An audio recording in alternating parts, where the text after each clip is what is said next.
Hello, Grumpy Old Fart here.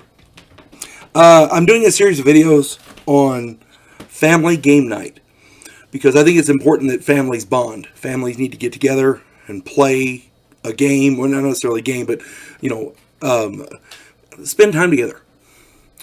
And a lot of people they get addicted to the TV. I know I am, and a lot of people get addicted to the online games and things like that. And I guess they're okay, but to me, there's nothing better for a family to bond over than sitting around a table. And what are you going to do when you sit around a table? Well, obviously there's meals. You can have like Sunday dinner and things like that. But another thing you can do is tabletop gaming. I did a video the other day on tabletop role-playing games, Advanced Dungeons and Dragons. And tonight I'm going to do my all-time favorite tactical war game. And if you're a Star Trek fan, you're going to love this. Starfleet Battles. This is my Silver Anniversary Master Rulebook from 2010. It looks daunting, but it's not. It's actually pretty easy to play once you learn the rules. It's fairly fast-paced, except for the figuring the damage, because it's a complex. What's the word I'm looking for? It's a complex concept, so there's going to be some complexity to it. But playing this game, you can get literally hours and hours of fun, and it's very rewarding, especially when you're playing with people like your family and your friends. Starfleet Battles is a tactical war game based on the science fiction television series Star Trek, the original series. And they have had other Star Trek television series and movies and like that come out, but the original series, in my opinion, was the best, and maybe that's why I love the game so much. But anyway, the objective of this game is you have a starship, and you're trying to destroy or drive off the other players, and you can do this a variety of different ways.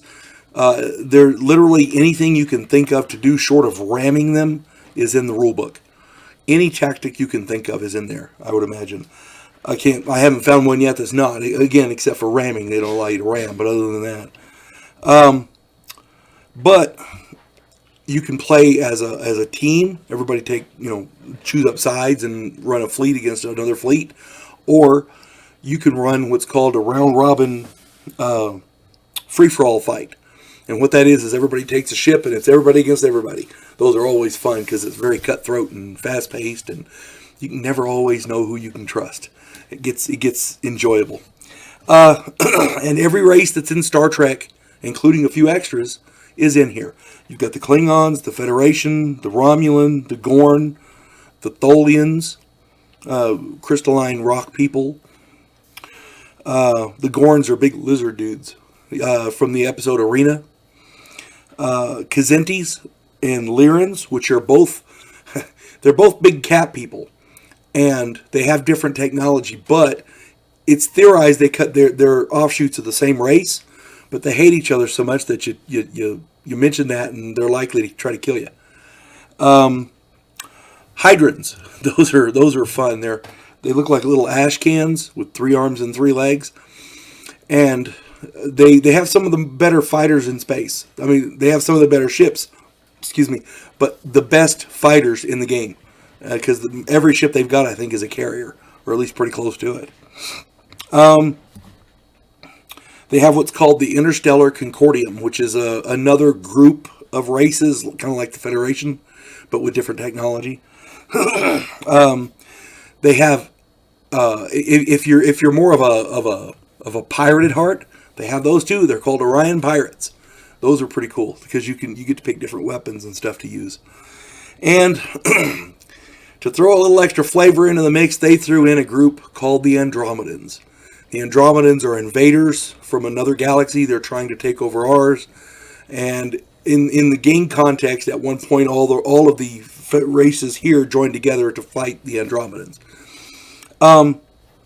They have come out with later versions of this, and in this they have them as well. There are more races than that, but those are the core ones. the ones that I usually play with. The rule book does look overwhelming, but it's not. It's actually pretty simple to run once you learn it. It can be played with 2 or more players in teams, or like I said, a free for all.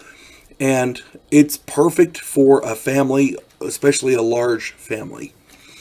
Other games have a limit to the number of players you can have. You can literally have 100 people play this game. It would probably take 8 months, but you could probably have 100 people play. So, that's all I got for that one.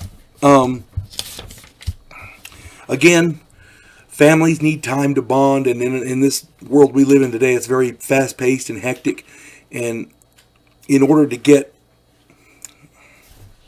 in order to bond, families have to have time to spend together. And what better way than to have fun over a game? Because, and guess what? If you lose, you can always play again next week. Whoop their ass. You folks have a good night. God bless one and all.